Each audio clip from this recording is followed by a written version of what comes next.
Parole de Dieu, chouchoune, que Dieu te bénisse. Ah ben, appuie sur le bouton pour prêcher, que Dieu te bénisse. Voilà, je vous dis bonsoir à tous mes frères et sœurs. Voilà, je bénis Dieu pour le frère qui m'a laissé le privilège de pouvoir vous apporter quelques mots. Bon, j'ai pas beaucoup de temps, j'ai 10 minutes, un quart d'heure, mais je vais essayer de faire en sorte que ça puisse aller par la grâce de Dieu. Je bénis Dieu. Voilà, je voudrais que Norton prie pour moi.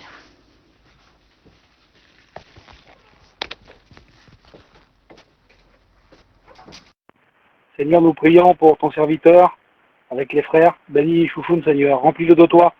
Sers-toi de lui, Seigneur, de là où il est, qu'il puisse apporter la bénédiction sur le peuple, à travers ta parole, Seigneur. Que ton nom soit béni. Amen. Voilà, merci au Seigneur. Voilà, j'ai quelques mots, j'ai regardé un peu la parole. Et voilà, la pensée que j'ai, voilà, ce n'est pas une moralité que je voudrais apporter ce soir, ni une théorie, parce que la théorie est bonne, bien sûr, comme elle est pratiquée, mais lorsqu'elle n'est pas pratiquée, on l'appelle, c'est de l'abstrait, c'est nul. Mais je voudrais vous parler d'une réalité dans la celle que nous sommes, cette réalité d'aujourd'hui. C'est vrai, si on voit, il y a 2 mois en arrière, c'est vrai pour nous les chrétiens et les chrétiennes, ben c'était beaucoup l'abondance, on cherchait l'abondance, et puis il y avait de l'abondance. Et je le dis comme ça avec mes mots, pardonnez-moi, et puis je vais écorcher certainement des mots, ne faites pas attention, je vais parler avec mes mots à moi, hein, parce que je suis un homme encore assez simple.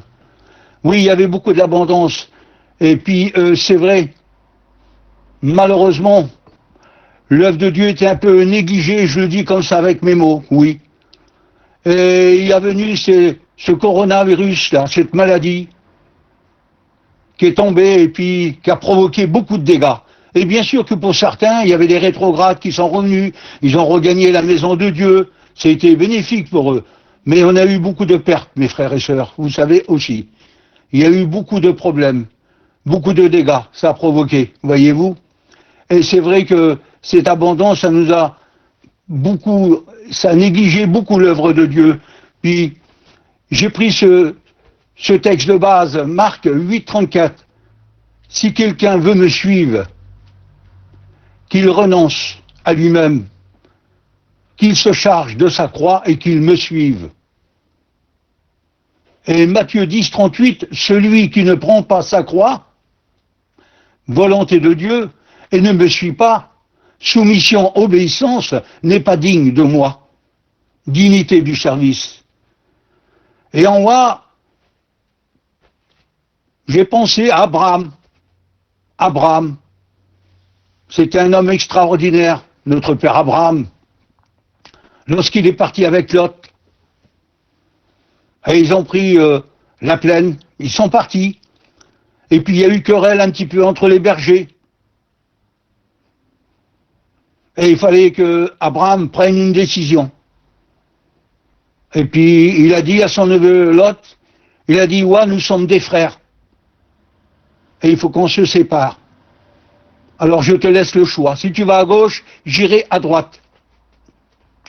Et bien sûr, Lot, il a regardé le confort.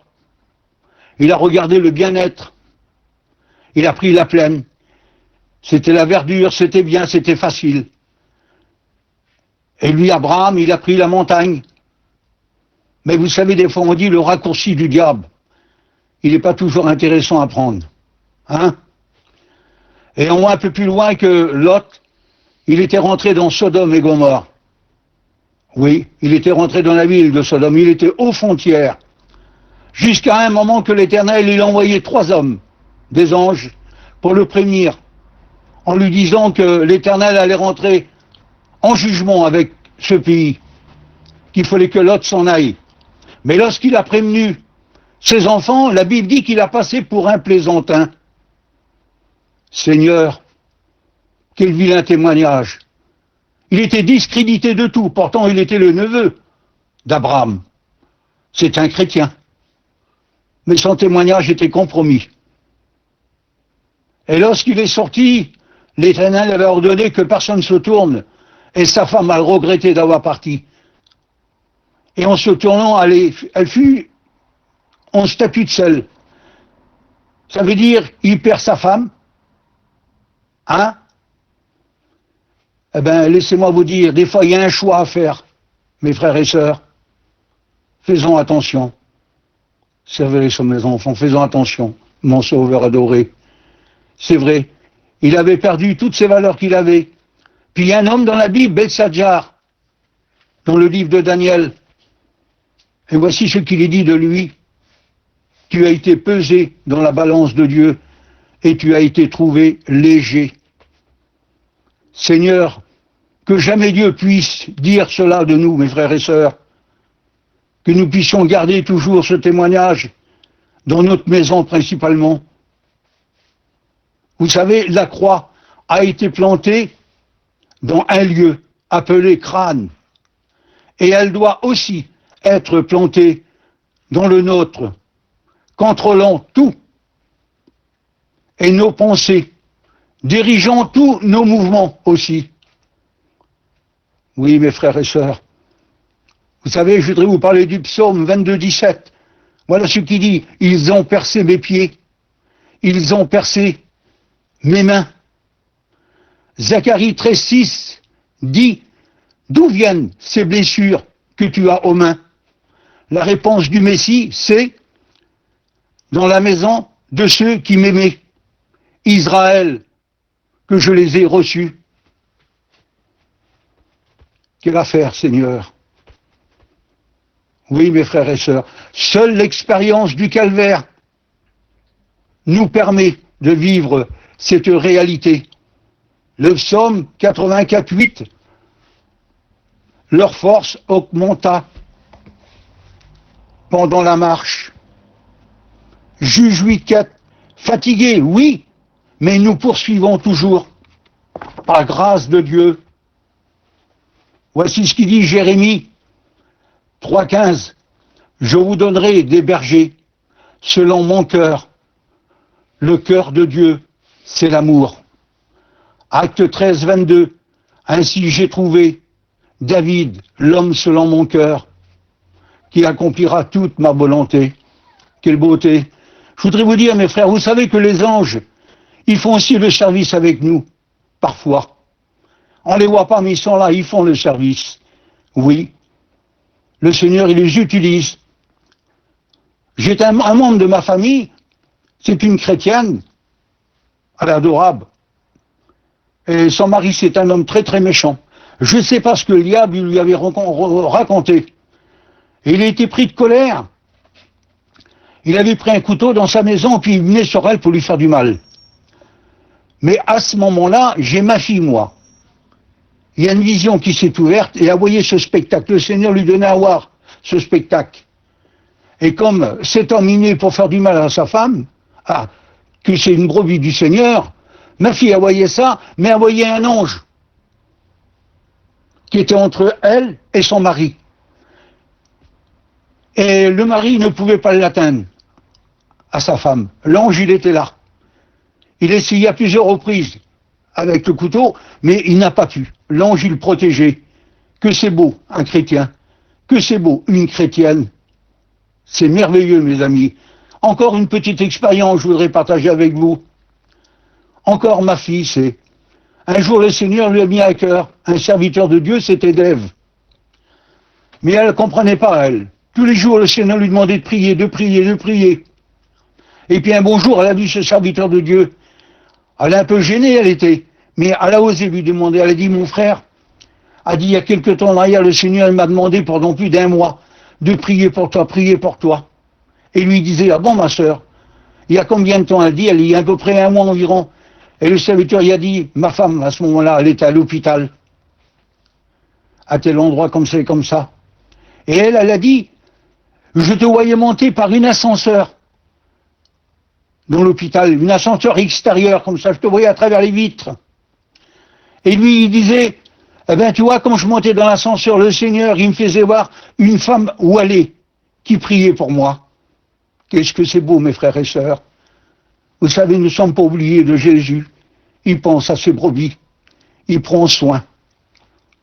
Et là, comme T'as été coupé, Chouchoune, rapide, mon frère. Oui, comme c'est une réunion de prière, je voudrais partager un texte avec vous. Parce que c'est vrai qu'il y a une ordre dans la prière. Il y a une ordre. C'est en Acte 2, 42. Voilà ce qu'il dit. Parce que des fois, vous demandez, puis vous demandez mal, dans le but de vouloir satisfaire vos désirs. Et voilà ce qu'il dit dans... Moi, je les appelle les règles d'or. C'est ce que Jésus a donné aux disciples et que les disciples nous ont transmis.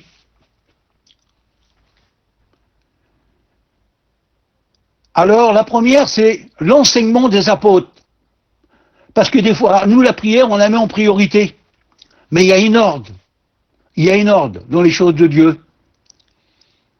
C'est vrai, on ne peut pas prier Dieu n'importe comment. C'est l'enseignement des apôtres. C'est d'abord savoir ce que Dieu veut de toi. T'approcher par la parole et entendre ce que Dieu veut de toi. L'enseignement des apôtres, la communion fraternelle qui consiste à l'amour. Si tu sais que ton frère a quelque chose contre toi, dépose son offrande, va et réconcilie avec lui. Arrange-toi avec lui. Et après, il dit la fraction du pain. Et la prière, c'est en quatrième. Et après, il dit, prie-moi, et je t'exaucerai. Et regardez ce qu'il dit un peu plus bas. Et il se faisait beaucoup de prodiges et de miracles à cause de leur fidélité. Oui, mes frères. Prier, c'est bien des fois, pour quelqu'un. Mais des fois, il faut savoir aussi ce quelqu'un, allez le visiter. Je le dis comme ça avec mes mots. Des fois, Seigneur, bénis le frère un tel, bénis la sœur un tel. Eh bien, j'écoutais un frère qui disait ça l'autre jour. Il faut mettre des jambes à ta prière. Il faut te déplacer et aller voir les frères. Et c'est une bonne chose. Et même fouiller dans sa poche des fois. Dire, Seigneur, bénis-le, bénis-le. Eh bien, prends le soin de prendre un billet de 5 ou 10 euros puis lui donner pour ses enfants. Tiens, mon frère, achète-toi du pain. Et je crois que c'est encore mieux que prier. L'action est meilleure que dire. Les actes sans l'amour ne sont que religion, mes frères et sœurs. Et l'amour sans les actes ne sont que paroles vaines, c'est que du bruit. Oui, mes frères et sœurs. Vous savez, dans la maison de mon père, j'ai eu une mère qui a été comme une colonne dans la prière, un modèle pour nous. Vous savez, j'étais tout jeune, je rentrais à n'importe quelle heure la nuit, au petit matin, je voyais toujours le rideau ouvert et je voyais le chiffon sur la tête de ma mère et qu'elle était là en communion, communion, communion. Et elle priait. J'ai grandi comme ça et puis j'arrivais pas à comprendre. Je me disais, mais comment qu'elle peut faire cette femme-là pour prier autant? Mais je ne savais pas. Je ne savais pas ce que c'était la vie chrétienne, avoir la communion avec le Seigneur. Je ne pouvais pas y réaliser. Il y a seulement que maintenant que j'ai découvert. Et un bon jour, j'ai dit cette expérience l'autre jour, mais je vais la partager encore avec vous. Et un bon jour, j'étais à la convention, et puis je trouve à redire, j'étais tout jeune dans ma foi. Vous savez, comme on est jeune, l'ennemi nous piège beaucoup. Et je me laissais beaucoup piéger, puis je trouve à redire un peu sur les uns, sur les autres, les pasteurs, vous voyez, tout ça. Et puis un de mes petits cousins m'a dit, va voir Sabrino, il a fait une belle expérience. Et je suis allé le voir, Sabrino, mon petit cousin. Et j'ai dit, ça va, Sabrino? Il m'a dit, j'ai fait, chouchou, une expérience extraordinaire. Ah bon, oui. Je dis, et puis explique-moi. Il dit, je me suis retrouvé dans un mariage.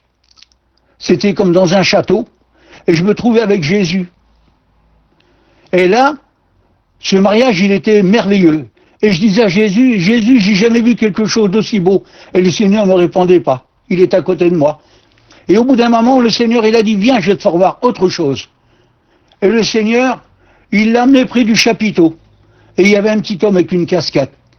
Et le Seigneur disait sur lui, tu vois, lui, c'est le plus beau du monde. Le mariage, c'était bien, mais lui, c'est le plus beau du monde.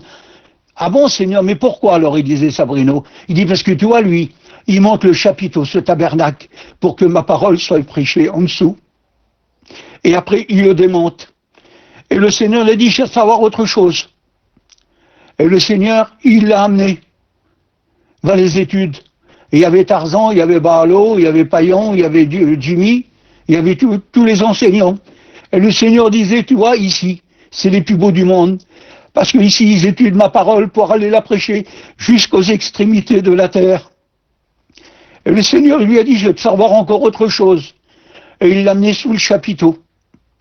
Et sous le chapiteau, là, c'était rempli de monde. Et moi, j'étais en train de chanter un cantique. Et le Seigneur disait à mon cousin, tu vois, lui, je l'ai arraché de l'enfer.